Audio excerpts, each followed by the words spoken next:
everything now. He's been really dynamic with the way he started the game. The first game, pawn sacrifice. It was that piece for 3 pawns kind of imbalance, that standoff.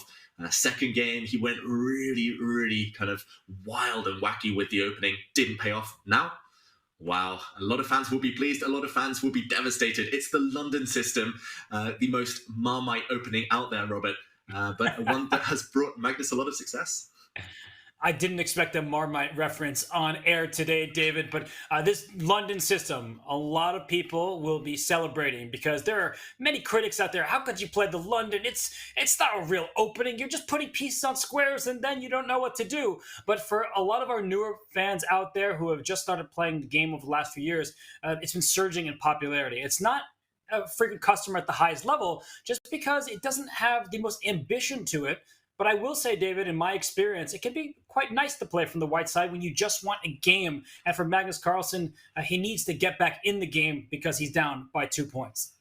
Yeah, he needs to try something different. That's what we were talking about. He's kind of branched out. He's been experimenting a bit, Magnus, today. But I think the kind of conclusion that he's come to is that he needs a quieter game. And understandably so. He's been outplayed in 2 wild battles. And now he's posing early problems to firouzja. I'm not sure how much experience firouzja has against the London system. He just wants simple moves, Magnus. He wants to get out of the opening alive, in good shape, without having to think, where he can just play by instinct. No more calculation, no more walking tightrope, finding only moves.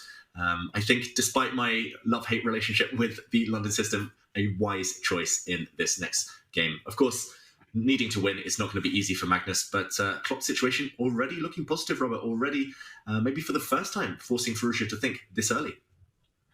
Well, what firouzja probably was thinking about is, could he sacrifice this pawn on c5? Instead, he defended it with his bishop. But in many variations, especially in must-win territory, you see white grabbing the pawn. It wouldn't have been that easy in this current line.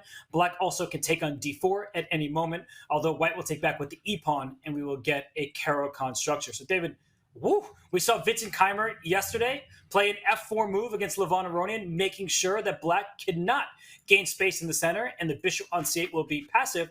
I have to say I like the decision from Magnus. It's risky. You're pushing a pawn, that golden pawn that's near your king, but you have a clear idea. It's to clamp down and stop black from gaining full activity. F4 for the score, the stone wall structure. This has multiple names and clear the dark square strategy that Magnus is going for. He's going to try and bind this position, lock it down, and slowly try to take over territory, suffocate firouzja later. The e5 squares you're pointing out there, under lock and key, the white knight will most likely leap forward into that post at some point. I'm not sure you want to rush that, but watch out for the black king. It's committed early, and therefore it's a clear signal that Magnus can start attacking that flank, that side of the board in the near future. First, this dark square strategy we mentioned, really consistent, puts a pawn on a3. All apart from one of the white pawns now are on those dark squares. And yeah, watch out, Robert, for those Greek gift sacrifices. The white bishop on d3, maybe the MVP, the most valuable piece right now. It is, because the bishop on c8, it can go to b7, and we typically like to fianchetto our bishops going on the longest diagonal, but it would have stared into black's own pieces. I love this move a5, and I also really appreciate Magnus's retort. He stops the bishop from getting to a6, and in doing so, the evaluation is growing in white's favor. David, it's a must-win game. Normally, you castle kingside, you play a slow game. Can Magnus castle queenside, throw all the pieces at the black king? Oof, Robert, it wasn't on my radar until the moment you said it, but now you've said it, it's, I would love to see that. It's growing that idea in my mind. It's simply, he goes the other way. No. Understandable. This is the default setting. I was about to say, I've nearly never seen anyone castle queenside in a London system. It's literally 1 in a million, buy a lottery ticket type of move. But I would have loved it. The white king would have been safe. Throw the pawns forward. I once castled queenside in a game where it was starting with the Cambridge Springs, if I remember correctly, and I got checkmated in the first 30 moves. So I'm not actually advising it in the sense that it's always going to be good, but in a must-win game, if you play a locked-up position where the likely result is a draw, that doesn't help your cause. A draw is a loss at this stage for Magnus Carlsen. And for Alireza firouzja, he's done nothing wrong. All of his moves... Ground control, come in. It's the space station. ...come from. Yeah, it's not easy. It's going to have to be a long grind, especially if all the rooks disappear. This one open c file, Magnus is going to be wishing it had stayed closed. I agree, Robert. It's hard to visualize. Yes, white will have a beautiful piece on the e5 square. I'm expecting the white knight to leap there maybe now or on the next couple of moves. But what next? One good piece isn't quite sufficient. Black hasn't got any real weaknesses. Still, black is solid. It's very passive. It's not firouzja style, talking of who is kind of enjoying this position more. But in a situation where a draw is sufficient, I think he's fine. I think firouzja... Robert, I can't get that castle queenside motif out of my head. This is why we kind of wanted to get the king to the other flank, pawn storm the black king. At least it would have been kind of fast, ferocious type of chess. Here it's very stodgy. And yeah, I'm kind of agreeing with this featured chat. In the London system, you need some exciting ideas, and pawn to g4 anyway. Wow. David, I drew the arrow to g4, g5, really thinking about the other position. But Magnus, he's showing that he needs to throw everything at firouzja to try and win. His idea is the Greek gift sacrifice on h7. Whether that should lead to an advantage for white is a separate question. His idea is clear. And Alireza, he may not want to exchange pieces in this manner, because if he does, in fact, take on g4, and white takes on h7, we'll get a knight for a bishop trade. The black king will be a bit exposed. That can feel uncomfortable when you only need a draw. But as we say day after day, you don't play for a result. The best way to secure a draw is just acting like it's any other game. Yeah, you have to get it out of your mind. Otherwise, you act too passively, too tentatively, too negatively. And Robert, maybe we just take the opportunity to point out this tactic, put it on the board, because g4 does look like a pawn blunder after all. Alireza dodges it. He doesn't take the pawn. A missed opportunity, because actually this might have been a case of taking the bait, kind of taking up the challenge, would have been objectively strongest. Knight takes g4 would have allowed this Greek gift sacrifice, luring out the black king into the open, walking into a knight check. But after the black king retreats, and the black knight is captured, back to level material. I'm not sure what black should be doing here, but at the very minimum, you might be able to play knight to f5 into h6. And white's position is actually riddled with weaknesses. So as long as you don't get checkmated, black's suddenly doing well. The bishop's going to come to life via a6. And this was a missed opportunity, at least according to the computer, but a difficult one for firouzja. So let's go back to the game. Already, he's not punishing Magnus, he's not trying, and wow, Magnus has played the move knight to g5, insisting, Robert, on some form of attack, but it looks a bit far-fetched.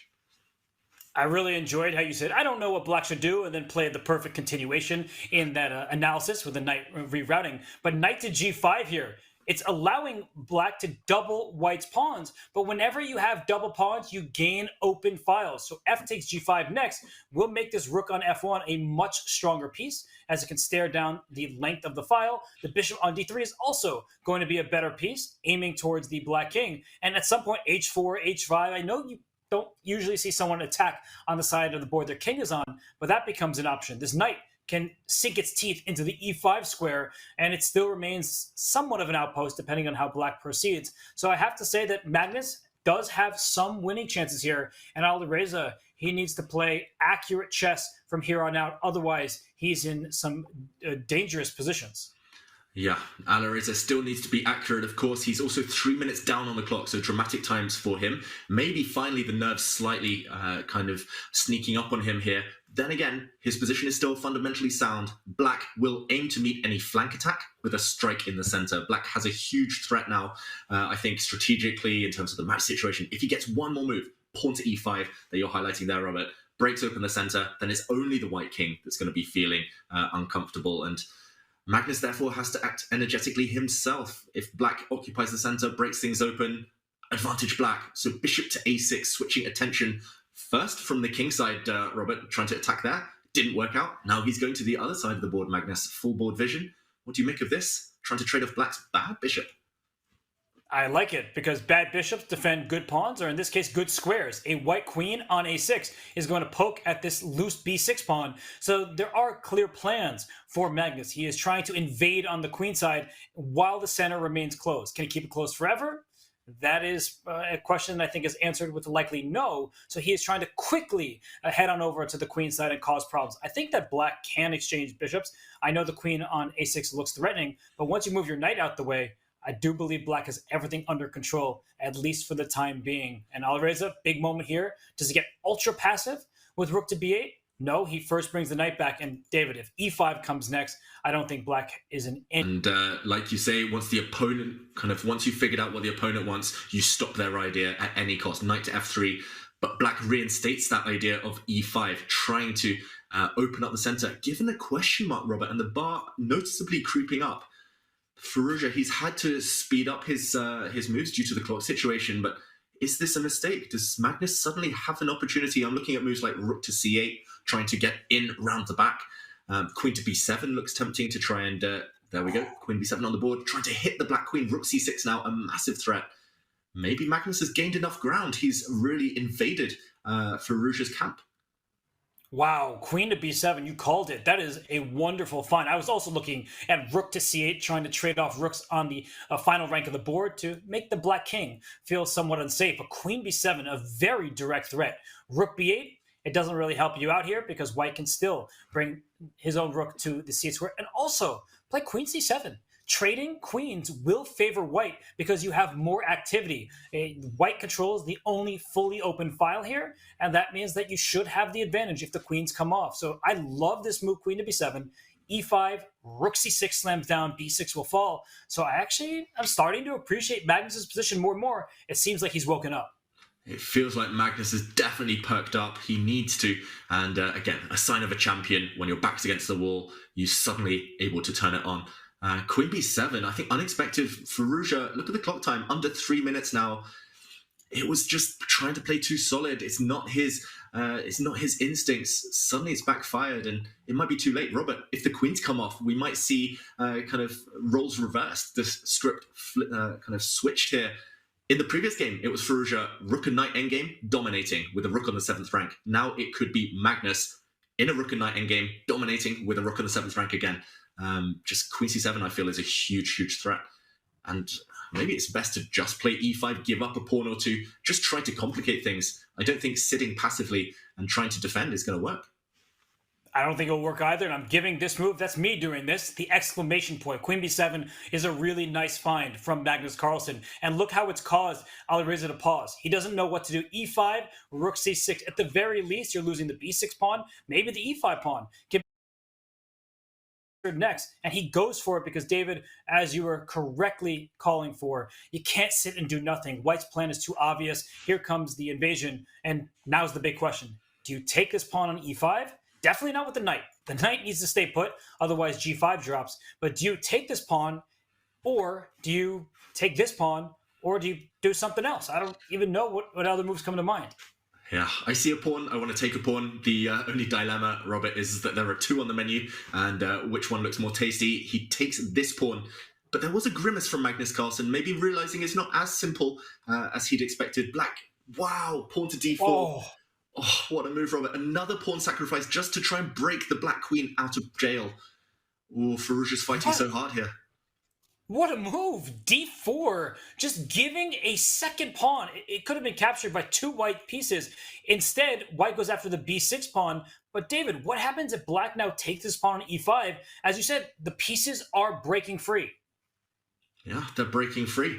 And I'm suddenly kind of trying to get this High School Musical song out of my head. That was a real classic. The black pieces, they are breaking free. The black knight, after taking this pawn, allows the queen to enter the center, and white's king, suddenly Magnus is regretting all those pawn pushes, f4, g4. If he could put those pawns back on f2 and g2, he'd just be winning. He'd be up material. But look at it, firouzja, his queen, the just a star here. The rest of his pieces are fast asleep, but the queen alone performing miracles. And yes, he's still a pawn down, but I don't think the count matters here, Robert. If black gets another move or two, pawn to h5, rook to c8, this could even turn. It's all about king safety in major piece positions. It's only queens left with the rooks. I actually really like this move, king g2. I was very tempted to play rook to d5, but then queen h4 would have had a check on e1 when the white king was there. Rook d5 becomes a threat, trying to steal this loose pawn. And let's not forget that the black king is also in danger. You have no luft for your king. If you spend a turn, make a move like h5, white still would have played rook d5. So Alireza, he is not taking his foot off the pedal. The queen on b5 threatens queen e2, not just with one check, but I think a series of unstoppable checks, which would result in a draw. So David, Alireza continues to play fantastic chess. These first 3 games have been exemplary. Can he keep it up, as there are no checks now, and white seems to be regrouping nicely? Yeah, Magnus is so strong in queen endgames. Actually, something we were discussing before today, Robert. When he's on the front foot, it's all about centralization. It's funny that we had that chat off camera beforehand, and suddenly a queen ending with rooks suddenly appears. But yeah, white's queen also doing a great job. I'm loving how firouzja's found all the angles, though, to try and sneak in. And wow, f5. This allows a potential queen trade. This could be decisive. And the engine doesn't hate it for black, but my eyes look like this is a Magnus Carlsen win in the making. Once again, we saw Alireza give away a pawn. Now pawn takes e3 is the only move, and that makes sense because a5 is loose, hard to defend, and at some point you need to free up your rook to go after the white pawn on b2. So f takes e3, that's step 1. That's not what Alireza was calculating. It was where to put the rook. Instead of going passive, he gets active. But David, what would you estimate white's winning chances at? Because you are a pawn ahead. Yeah, you are a pawn ahead. You also have a really active king, but Magnus's kingside pawns, the pawns on g5 and h2, are so susceptible to attacks from the black rook that it might be difficult. And also, having a passed pawn is going to be great. White's a3 pawn after capturing an a5, most likely a runner. But rook's pawns are the worst of the bunch when it comes to pushing. You can only support it from one side with the white king, but it's an eternity away. The white king is going to have to commit fully to that side, and suddenly firouzja will get counterplay on the other flank. It's difficult here. I would say it's kind of 50-50. White is 50% going to win, 50% chance it ends in a draw. Magnus, though, again, kind of a shake of the head, and he goes back, goes passive. Maybe a good practical choice, Robert. He at least keeps the tension as firouzja gets under 20 seconds. And we have to note that 2 seconds are added to a player's time after every single turn. That's the increment. So not giving Alireza easy choices. Here comes the black king. White could actually get in trouble in this game if black scoops up the king side. But here comes the white king. You can actually bring your rook after defending this pawn on b2. So h4 first. That makes sense to me to defend the g pawn. And of course, Magnus finds it. Wow, Magnus finds this move. It looks like it just makes the pawn more vulnerable, closer to the black king in the firing line. But nope, you kick the black rook first, and rook to d4 is coming next, no matter what, Robert. Yeah, I said 50-50. I think this is growing in Magnus's favor. The evaluation bar agrees. Rook to d4, establish that control. King and pawn endings. White is clearly winning the race with the b pawn, a real sprinter. This is just a masterclass. I thought it was fizzling out. But that maneuver with the white king going back in order to go forward, so classy. And okay, rook to d7. He's really asking questions. firouzja down to 2 seconds, Robert. Oof, this is really living life on the edge. But now, finally, control and the b pawn runs. And look at that. He gained a tempo because he brought the black king back to h5. And here, he can scoop up the pawn, move the rook out the way, and then run these 2 passed pawns on the queen side. Magnus Carlsen, he's done everything right in this game. Yeah, this is just an easy win for a player of his stature. Push your b pawn, give up the g pawn, and keep going. It's not about pawn quantity, it's about the quality. Yeah, it's about the quality. Black has precisely 0 passed pawns right now. Look at the white rook, controlling the g5 pawn, helping, shepherding the white queenside pawns forward. firouzja desperately trying to create a passed pawn of his own. But I'm expecting that special move en passant, as if the pawn had just moved 1 square. Magnus surely knows about that rule, won't have forgotten about it. What are you thinking about Magnus? There we go. He captures, and the A and B pawns run together. They say 1 pawn runs faster than 2, but here, those 2 on the queenside, Robert, way too far down the board. That's right. b7 comes, and then rook c8 shuts down the access of the black rook along the 8th rank, and the b pawn promotes. Magnus Carlsen, he wins on time, but he was winning on the board. And look at this. We have a match once again. 2-0 start for Alireza firouzja, but he's the one biting his sweater, and this may be a nail-biting finish. Yeah, poor firouzja. He played so perfectly the first 2 games, but that was the GOAT. That was Magnus really upping his intensity. And suddenly, 2-1, the nerves will be settling.